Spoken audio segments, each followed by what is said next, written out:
थे आपका आपके अपने चैनल स्टडी विद प्रदीप में बीपीएससी उच्च माध्यमिक को ध्यान में रख करके आपके सामने टेरिडोफाइटा के महत्वपूर्ण चैप्टर नंबर 8 जो है टेरिडोफाइटा लेकर के हम आपके बीच में उपस्थित हैं। आपको बता दें कि इसके साथ ही साथ आपका अब आगे टेरिडोफाइटा के बाद जिम्नोस्पर्म, एंजियोस्पर्म और उसके बाद एंजियोस्पर्म के बाद एंजियोस्पर्म की मार्फोलॉजी, मार्फोलॉजी के बाद फिजियोलॉजी। फिजियोलॉजी में कई चैप्टर हैं जैसे कि फोटोसिंथेसिस है, उसके बाद रिस्पायरेशन है।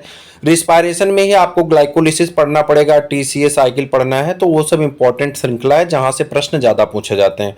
उसके बाद फैमिली का चूंकि चर्चा नहीं कोर्स में कहा गया है कि इंटरमीडिएट के सिलेबस के हिसाब से तो 2 फैमिली आपको पढ़नी, तो उन फैमिली के बारे में भी चर्चा हो जाएगी जो इस समय सिलेबस में। हालांकि इससे पहले 3 फैमिली थी, तो तीनों फैमिली के बारे में हम लोग एनसीईआरटी के पॉइंट ऑफ व्यू से डिस्कस कर लेंगे।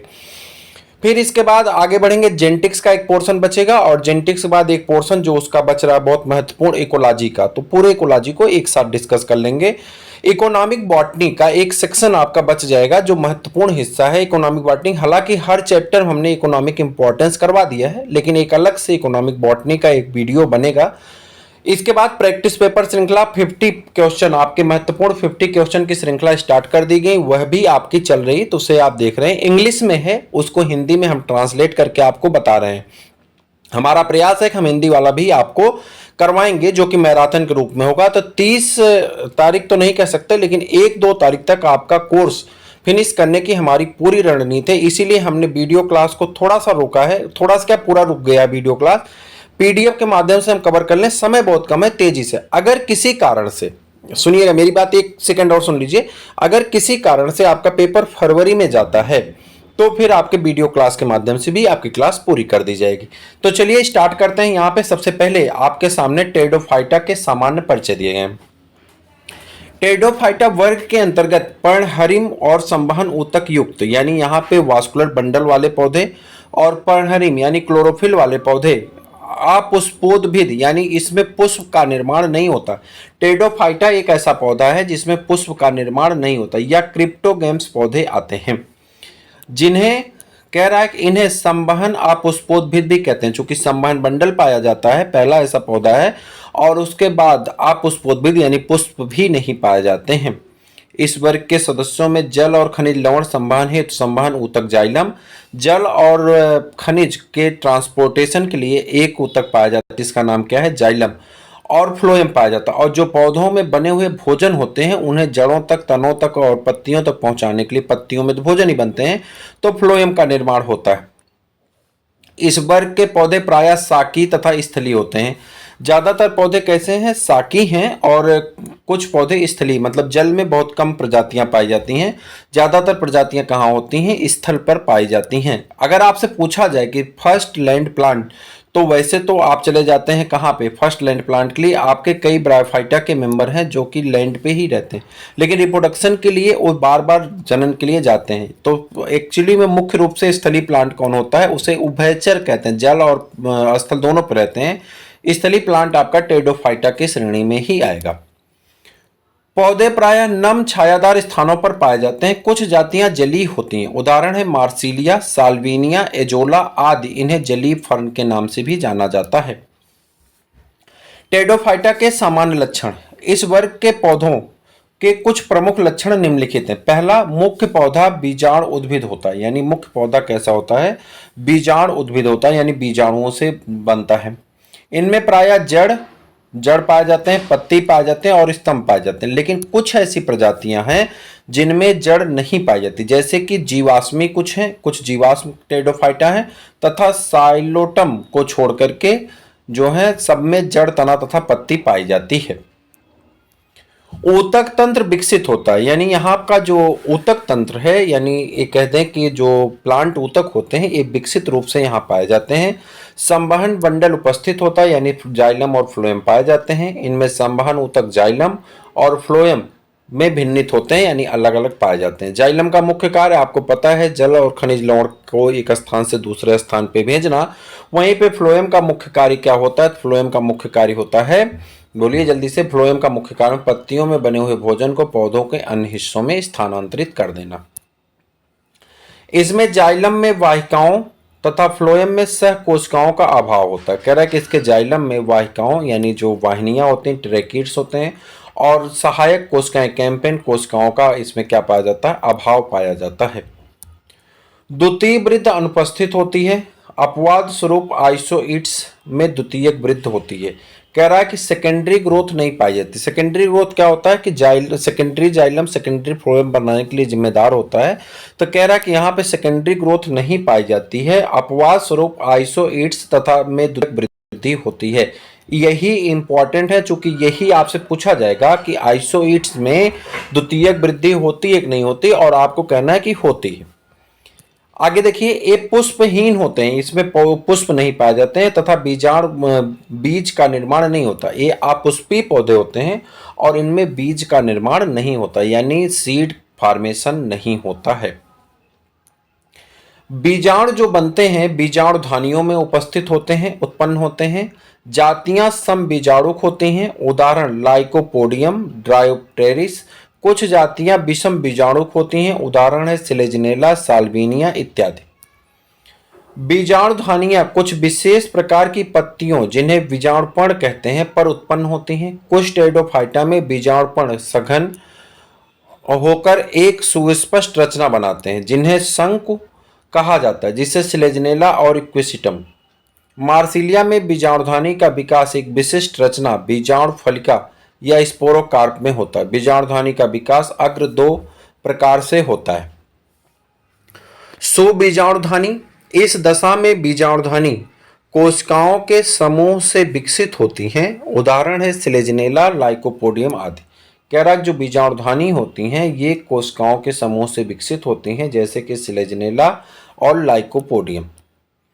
तनु बीजाणुधानी, इस प्रकार के विकास में बीजाणुधानी केवल एक कोशिका से विकसित होती। कह रहा है इस प्रकार से बीजाणुधानी केवल एक कोशिका से विकसित होती, उदाहरण है ड्रायोप्टेरिस और मार्सिलिया।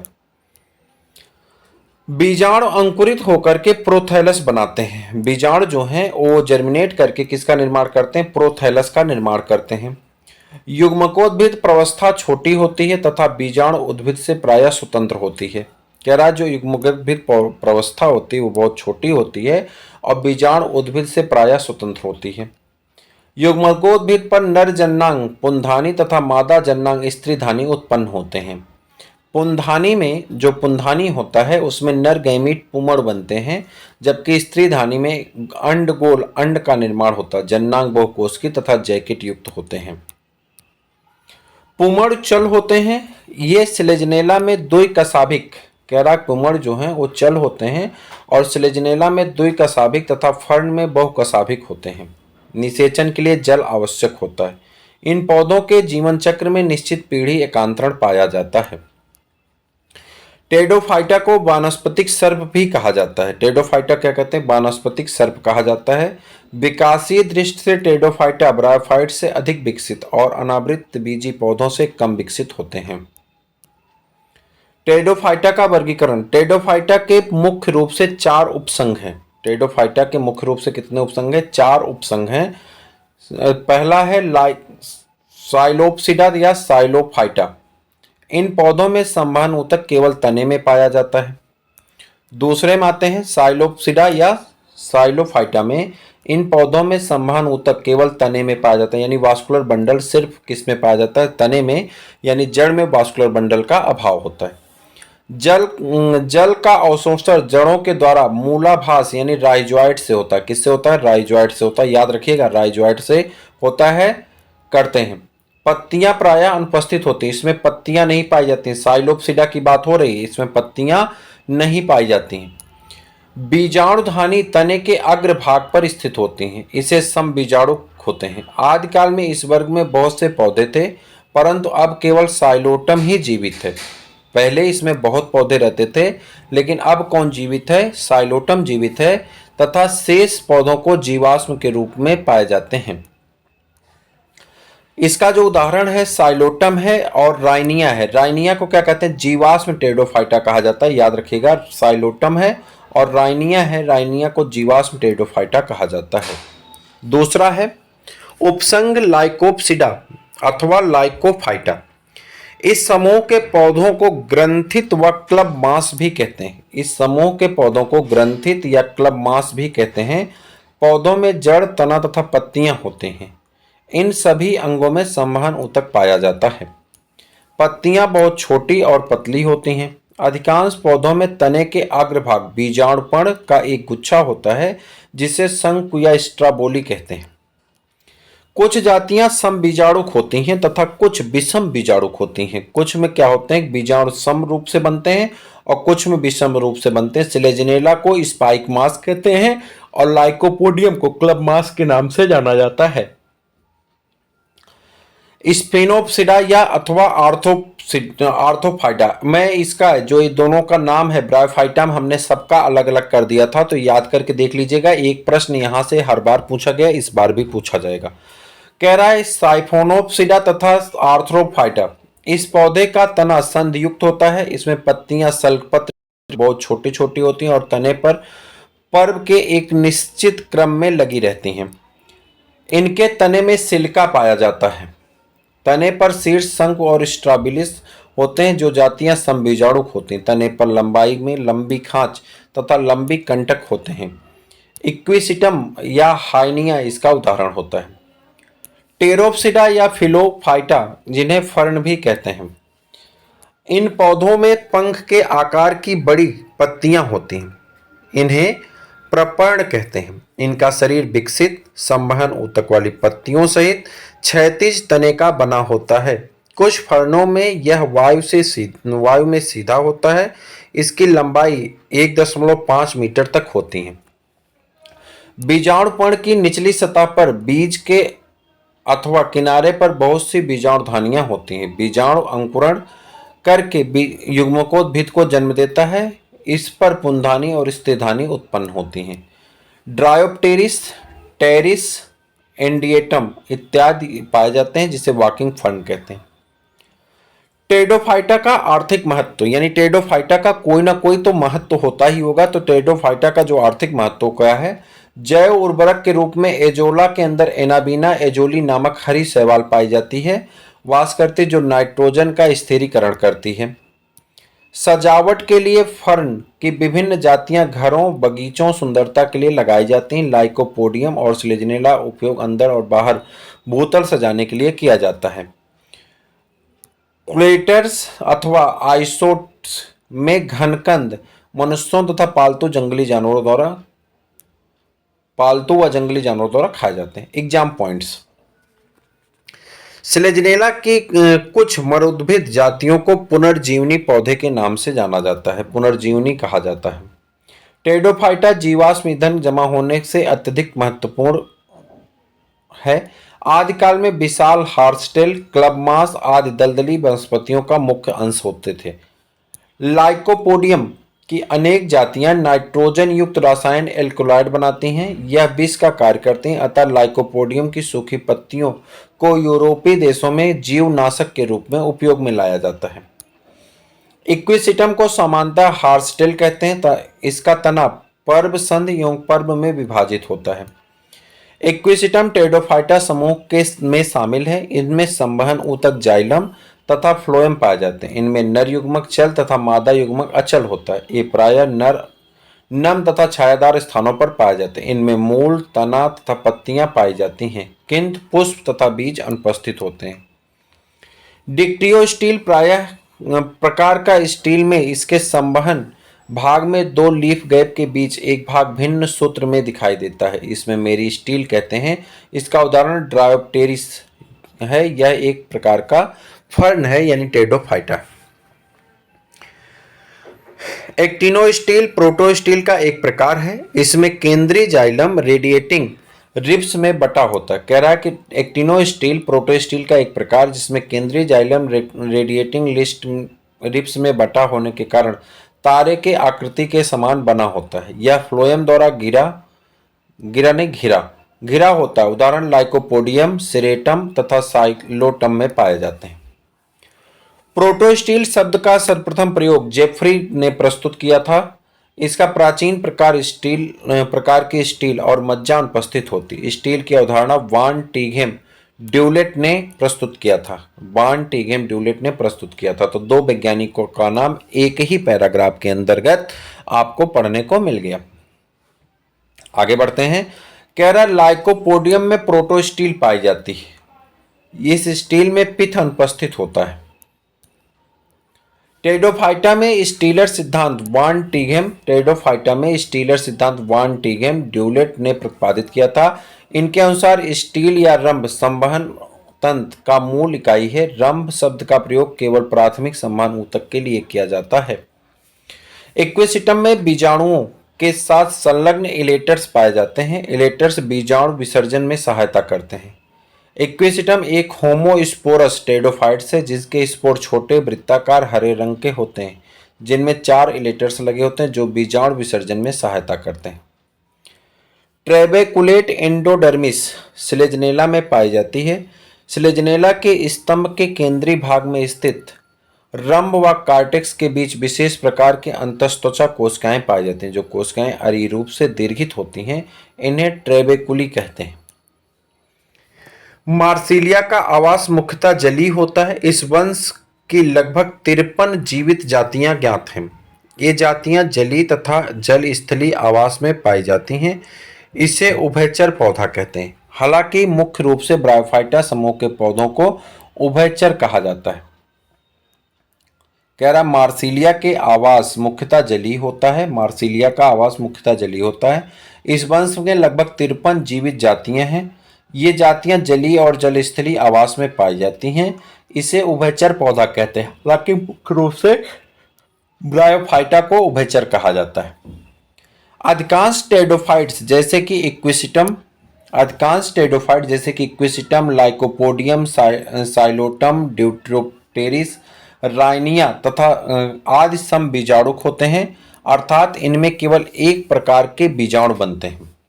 कुछ टेरिडोफाइटा विषम बीजाणुक होते हैं, अर्थात इसमें 2 प्रकार के बीजाणु बनेंगे। स्लेजनेला और मार्सिलिया में विषम बीजाणुकता पाई जाती, अर्थात इनमें 2 अलग अलग प्रकार के बीजाणु बनते हैं। स्लेजनेला में नर तथा मादा युग्मक अलग अलग होते हैं। हेट्रोगैमस अवस्था कहलाती है। इनमें बीजाणु स्वभाव स्पष्टता प्रदर्शित होते हैं, यद्यपि इसमें सत्य बीज नहीं बनता। टेरिडोफाइट्स सुविकसित संवहन तंत्र युक्त क्रिप्टोगैम्स हैं। इन्हें संवहन क्रिप्टोगैम्स भी कहा जाता है। इस समूह में सबसे आद्य जीवित तथा जीवाश्म संवहनी पौधों को सम्मिलित किया जाता है। ऐसे पौधे समूह जिसमें संवहन ऊतक पाए जाते हैं ट्रैकियोफाइटा कहलाते हैं। टेरिडोफाइट, जिम्नोस्पर्म और एंजियोस्पर्म इसके प्रमुख उदाहरण होते हैं। एंडिएटम एक वॉकिंग फर्न है। इसमें पत्तियों के अग्र भाग के मृदा के संपर्क में आने पर अपस्थानिक जड़ें निकल आती हैं, जिनसे नए पत्ते तथा पौधों का विकास होता है। मार्सिलिया की बीजाणु फलिका बहुबीजाणुक धारक होती है। इसमें एक ही स्पोरोकार्प में माइक्रोस्पोरेंजिया, मेगास्पोरेंजिया दोनों का विकास होता है। पित्त रहित रंभ प्रोटोस्टील कहते हैं। यह सबसे प्राचीन प्रकार का रंभ होता है। इसमें मध्य में जाइलम तथा इसके चारों ओर फ्लोएम होता है। अंतस्त्वचा के अंदर की ओर पाए जाने वाले ऊतक यथा परिरंभ, संवहन पूल तथा मज्जा मिलकर रंभ बनाते हैं। आइसोइड्स नामक टेरिडोफाइट्स में द्वितीयक वृद्धि प्रदर्शित करता है। सामान्यतः टेरिडोफाइट्स में द्वितीयक वृद्धि नहीं होती, परंतु आइसोइड्स में सामान्य द्वितीयक वृद्धि होती है। रिक्सिया युग्मकोद्भिद में कायिक जनन अधिक सामान्य होता है। रिक्सिया में मुख्य पौधा गैमीटोफाइट्स होता है जो थैलस होता है। इसके कई प्रकार में कायिक जनन होता है, जैसे कि विखंडन, ट्यूबर इत्यादि द्वारा।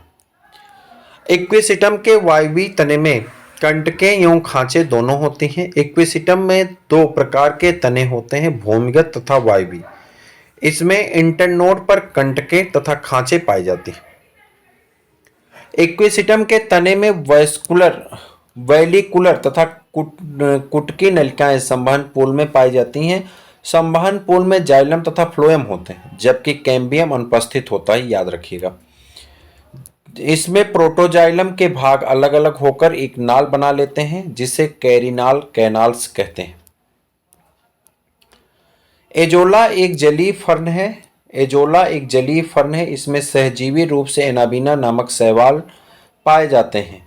ये शैवाल नाइट्रोजन स्थिरीकरण करते हैं। यह सहजीवी संबंध को धान के खेतों में उपयोग किया जाता है। साइफोनोस्टील को मेडुलेटेड प्रोटोस्टील भी कहा जाता है। इसमें खोखले वाहिनी युक्त के मध्य में पित्त पाया जाता है। वास्तव में साइफोनोस्टील रूपांतरित पित्त युक्त प्रोटोस्टील है। साइफोनोस्टील प्रोटोस्टील से मेडुलेशन की विधि द्वारा विकसित हुई है। इस प्रकार का रंभ फेलियोफाइटा के अधिकतर सदस्यों में मिलता है। मार्सिलिया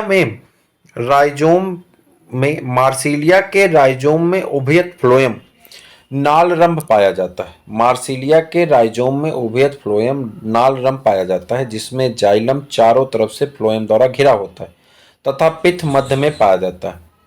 एक साइफोनोस्टील जिसमें लीफ गैप दूर दूर होता है, अर्थात ओवरलैपिंग नहीं होती, ऐसे साइफोनोस्टील को सिलिनोस्टील कहा जाता है। इसके परिसंध में क्रॉस सेक्शन संवहन ऊतक एक सतत वलय बनाते हैं। इस प्रकार के रंभ कुछ फर्न के केंद्रों में पाए जाते हैं।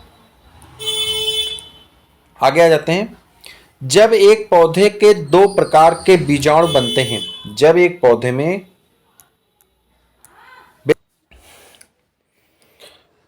आगे देखिए, जब एक पौधे के दो भिन्न प्रकार के बीजाणु बनते हैं, तब इस अवस्था को विषम बीजाणुकता कहते हैं तथा ऐसे पौधे को विषम बीजाणुक कहते हैं। विषम बीजाणुकी से बीज युक्त प्रकृति का विकास प्रारंभ होता है। आगे प्रश्न आगे है, देखिए।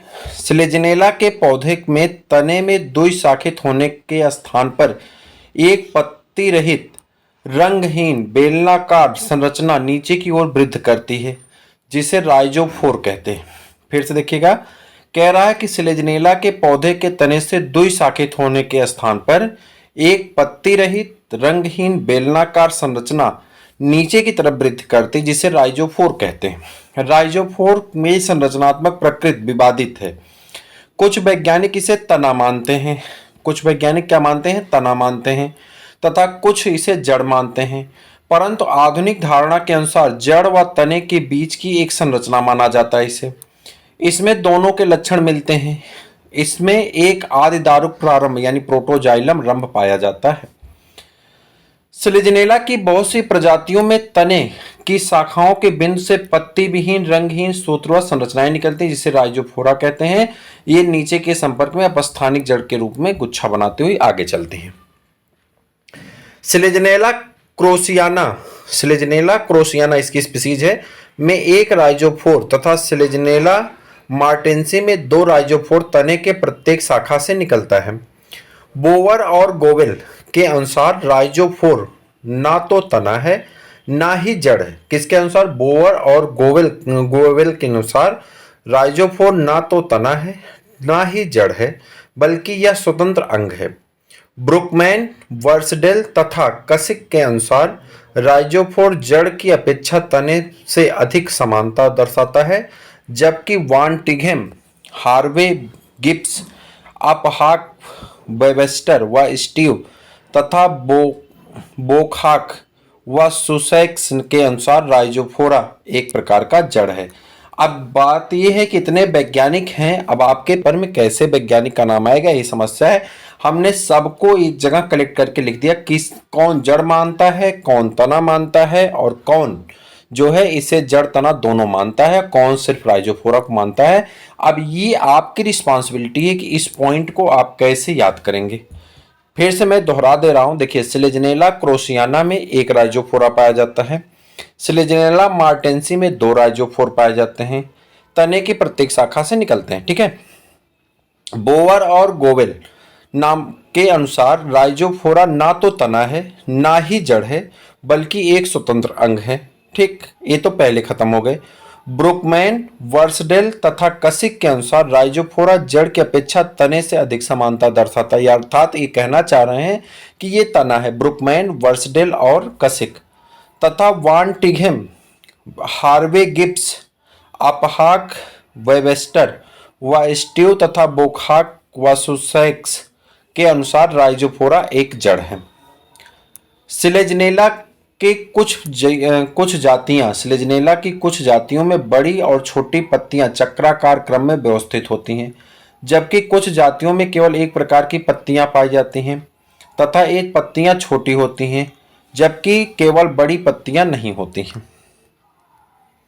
स्लेजनेला की पत्ती की सतह के आधार पर एक पतली झिल्लीनुमा अंगुली के आधार की संरचना पाई जाती है, जिसे लिग्यूल्स कहते हैं। इसके आधारी भाग में एक ठोस पतली भित्ति युक्त कोशिकाओं से निर्मित अर्धगोलाकार फूट सदृश संरचना होती है, जिसे ग्लाइसोपोडियम कहते हैं। ग्लाइसोपोडियम कहा जाता है। फिर से देखिएगा, कह रहा है इसके आधारी भाग से एक ठोस पतली भित्ति युक्त कोशिकाएं अर्धगोलाकार फूट सदृश संरचना होती है, जिसे ग्लाइसोपोडियम कहते हैं। साल्विनिया एक मूल विहीन फर्न है। इसमें वास्तविक मूल नहीं पाए जाते। इसमें फालियर मूल पत्ती की निचली सतह पर पाए जाते हैं। टेरिस तथा एंडिएटम ने सोराई फाल्स एंडोसियम से ढके होते हैं तथा विच्छिन्न और क्रीम रूप होते हैं। ड्रायोटेरिस में से विच्छिन्न एवं वृक्काकार होते हैं। टेरिडोफाइट्स में पादप शरीर की उत्पत्ति के विषय में टीलोमबाद जैमरमैन द्वारा प्रस्तावित किया गया था। उन्होंने कहा कि सभी संवहनी पौधों का विकास एक साधारण द्विशाखित टेरिडोफाइटा जैसे कि राइनिया साइलोफाइटा से हुआ है। मार्सिलिया को सामान्यतः पेपरवर्ट के नाम से जाना जाता है। भारतवर्ष में इसकी 9 जीवित जातियां हैं। मार्सिलिया को सामान्यतः पेपरवर्ट के नाम से जाना जाता है। भारतवर्ष में इसकी 9 जीवित जातियां पाई जाती हैं, जिनमें Marsilea minuta, Marsilea aegyptiaca, Marsilea brachypus, Marsilea condensata, Marsilea rajasthanensis, Marsilea quadrifolia प्रमुख हैं। मार्सिलिया एक जलीय फर्न है।